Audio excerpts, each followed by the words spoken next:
Welcome to the Shit Show. Wir haben heute für euch wieder mal ein neues Video am Start.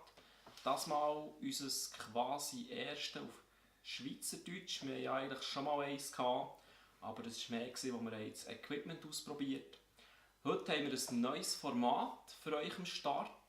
Das Format heisst «Was heisst eigentlich?» Und heute machen wir das mit dem Wort «Tube». Ja, was heisst eigentlich Tube? Simon, was verstehst du so unter Tube? Ja, Tube. Tube meinst du das Tier? Also das, was man da in der Stadt sieht, wo alles verschießt, oder das, was man im See mal sieht, die grauen Teilers, die Vögel, oder wie man denen sagt. Genau, einerseits haben wir natürlich Tube das Tier.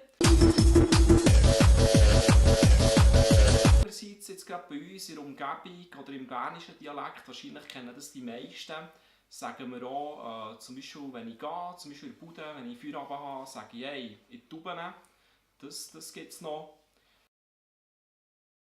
Ich weiss nicht, das sind die zwei, die mir einfallen. Ich weiss nicht, fällt dir noch etwas ein? Oder? Ja, ich weiss nicht. Also wenn da so ein hübsches Berner Mädchen an mir vorbeiläuft, kannst du sicher auch mal sagen, hey, das ist jetzt eine heisse Tube. Stimmt, Vielleicht hast du es stimmt. schon mal gehört, keine Ahnung.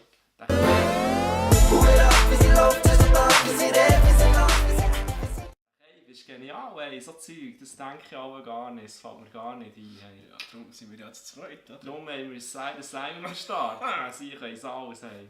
Jenseits. Geben wir Mühe. Ja, und haben wir sonst noch etwas? Oder, Ja, ich weiss nicht. Also, jetzt geht es so spontan. Wo drückst du da den Senf eigentlich raus?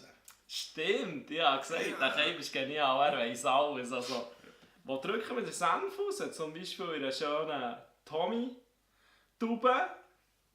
Oder Mayonnaise? Ihr seht, ich persönlich, ich weiss nicht, was der Simon hat, ich persönlich an Sprachen sehr gerne. Es ist sehr cool, wir haben jetzt ein Wort, das man eigentlich für 4 Begriffliche, gerade im Bernischen sicher, kann brauchen kann. Ich weiss nicht genau, wie das in anderen Dialekten ist, ich kenne mich da zu wenig aus. Aber wenn ihr doch Bemerkungen habt oder vielleicht irgendwie noch andere Gebrauch oder ob ihr das Wort überhaupt kennt, schreibt es uns doch in die Kommentare rein. Genau, oder ja, wenn ihr noch mehr von uns sehen oder dabei seid, dann könnt ihr als Like hier lassen, abonnieren oder drückt das Glöckchen. Ich würde sagen, in diesem Sinne, Sloncha und See ya!